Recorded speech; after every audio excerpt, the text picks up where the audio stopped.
నేను పదే పదే చెప్తున్నాను. కన్యా రాశి వారికి జూన్ 2 తర్వాత వారికున్న సమస్యలు మొత్తం తీరనున్నాయి.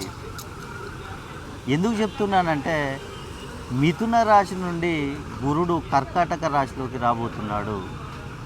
కాబట్టి కన్యా రాశి వారికి గనుక చూసుకున్నట్టయితే వారికి 11వ స్థానం లాభస్థానం కాబోతుంది.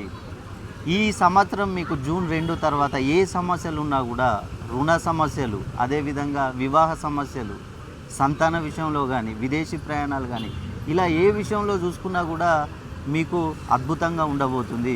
ఉద్యోగ విషయంలో చూసుకున్నట్టయితే ప్రమోషన్లు వచ్చే అవకాశాలు కూడా చాలా ఎక్కువగా ఉన్నాయి. బిజినెస్లు చూసుకోండి, మీరు ఏ బిజినెస్లో అయినా ఈ సంవత్సరం చేయండి జూన్ 2 తర్వాత. హోటల్స్ బిజినెస్ కానీ, అదేవిధంగా రియల్ ఎస్టేట్, కన్స్ట్రక్షను, క్లాత్కి సంబంధించిన బిజినెస్, అదేవిధంగా ఫ్రూట్స్కి సంబంధించిన బిజినెస్, ఇలా ఏ బిజినెస్ చేసినా కూడా మీకు ఈ సంవత్సరం మీకు కలిసి రానుంది. కాబట్టి కన్యా రాశి వారు మీరు ఎక్కడున్నా కూడా ఒక్కసారి వచ్చి నన్ను సంప్రదించండి.